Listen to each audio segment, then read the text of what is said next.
another Marquesian island, Nukuhiva, sailing to two of its beautiful bays, kayaking up the river, hiking to a waterfall, and meeting some colorful locals.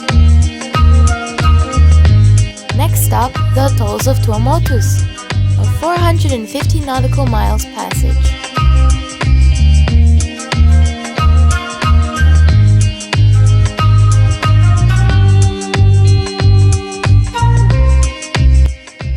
My dad hooked a massive fish, a marlin.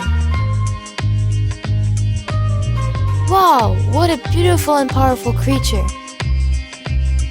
Marlins can be dangerous when trying to pull them out of the water. There have been cases of fishermen badly wounded by the marlin's bill. Evil, be careful!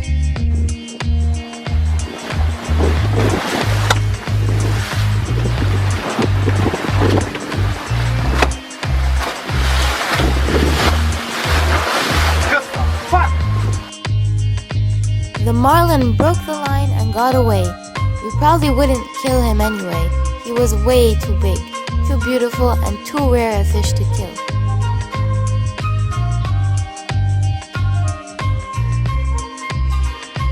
Shortly after this, my dad landed a big wahoo and then a tuna, so there was plenty of fish on board. Again.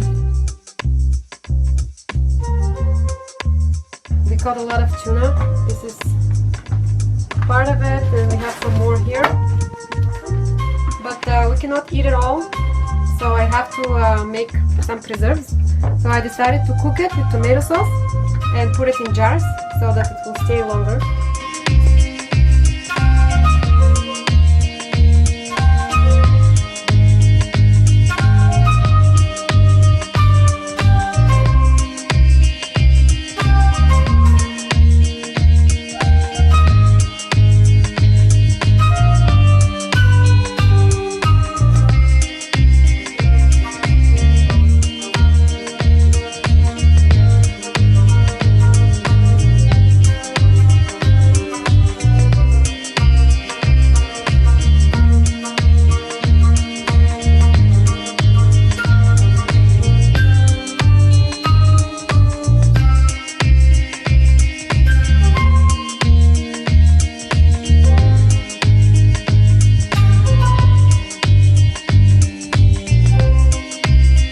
Made wahoo brochettes, which are awesome on the barbecue.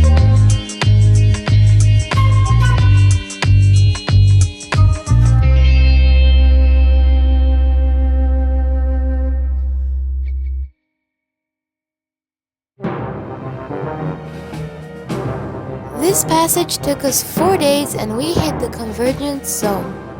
Unexpected, unpredicted bad weather that lasted 10 hours with 40 knots winds the entire night. We used the beer crates from Galapagos attached to 2 long ropes and deployed from the stern as jokes to stabilize the boat and prevent surfing. 2. Because we are a catamaran. We also hove to for 5 hours to ride out the worst parts of the night, but we made it.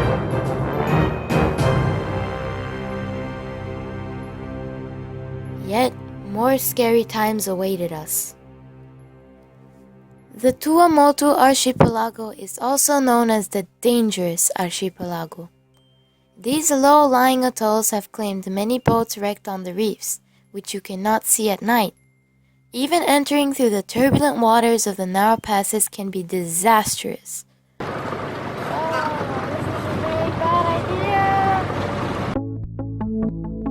Navigating in and out of the atolls has to be done with lots of care at slack tide when the current in the cut is not too strong. Here, even my dad had to turn on both engines to fight the current. Entered successfully in paradise.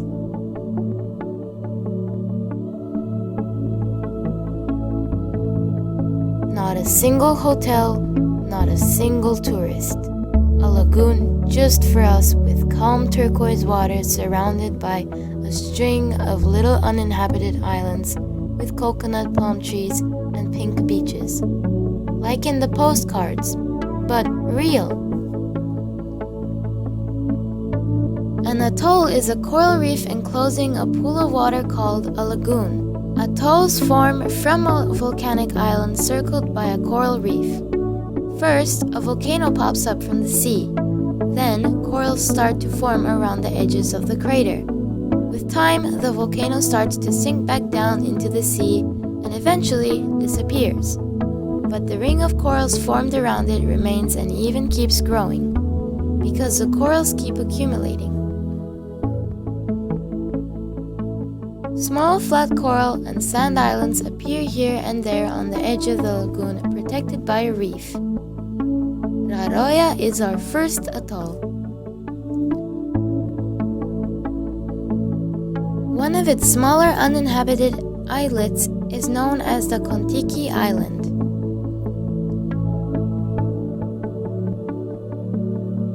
This is so awesome! This is the Kon Tiki Island.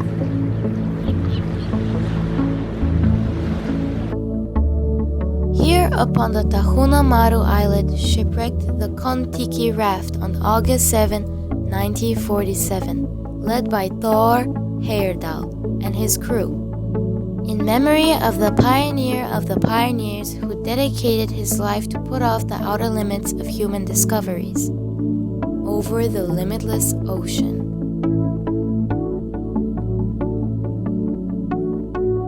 The passes between the islands and the atolls with their strong currents can be dangerous for navigation, but they can be lots of fun.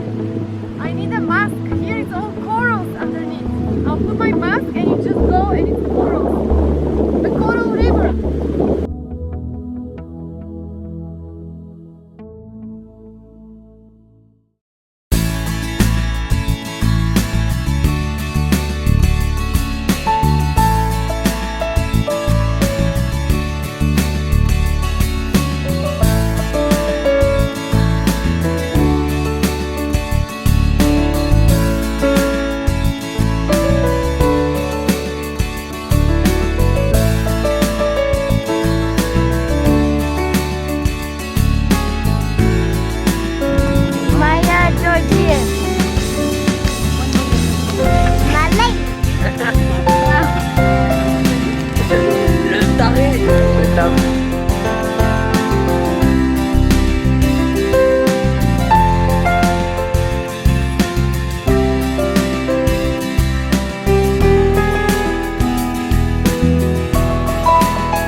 Here, we met Jessica and Chris cruising around with their super old but still very adorable dog named Martini.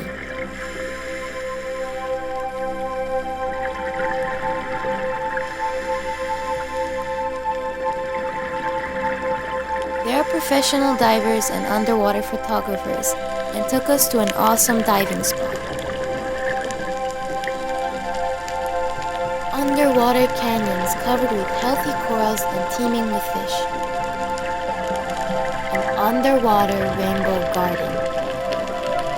Here, I went diving with sharks for the first time. Yes, it's scary, of course. It's terrifying, but at the same time, it's awesome, thrilling, and beautiful.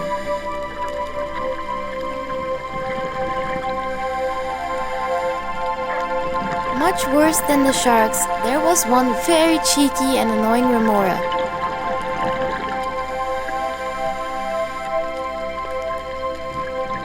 Remoras are nasty poop-eating suckerfish, and I hate them the most. They are leeches, but they don't suck blood. They simply like to attach themselves to larger fish, sharks, turtles, whales, and sometimes divers.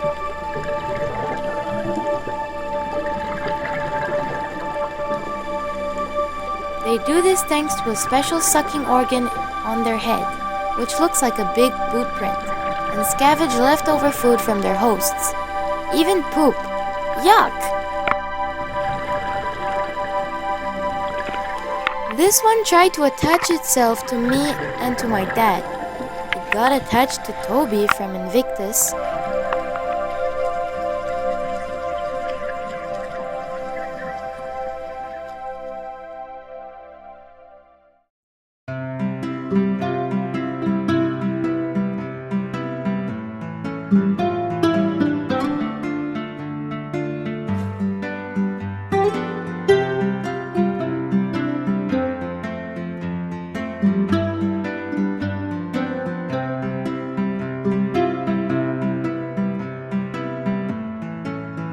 On the only inhabited island of the atoll, there is a real pearl farm, where real black pearls are produced and harvested in the lagoon.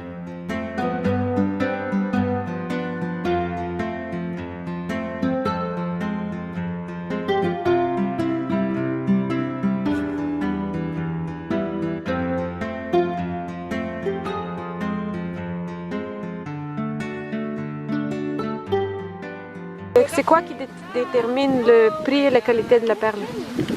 La taille, la forme et la couleur.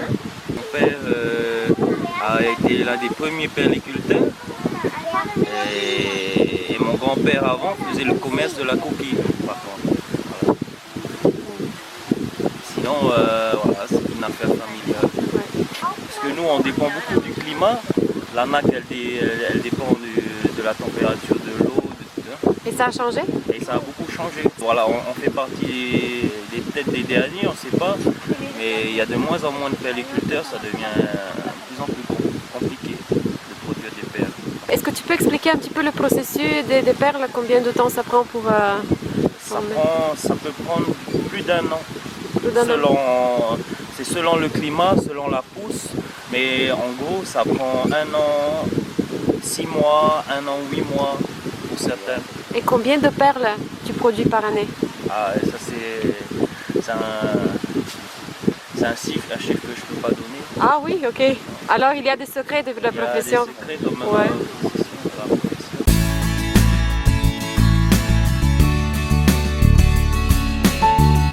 The owner of the pearl farm invited us and our friends for dinner at his house.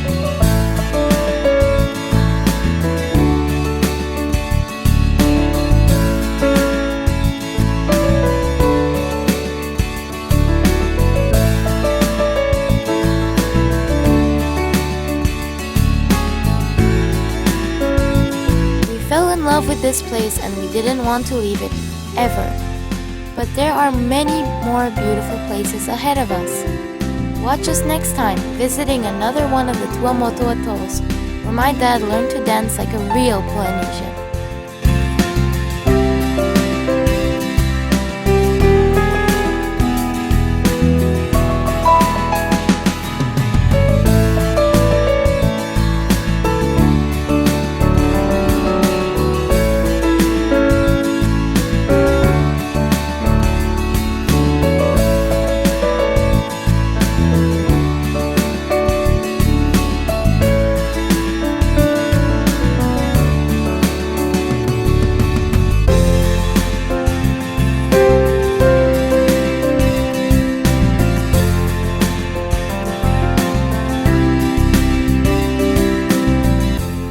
For stopping by. Please subscribe and share our video. Follow us on Facebook and support us on Patreon, because you are just too awesome.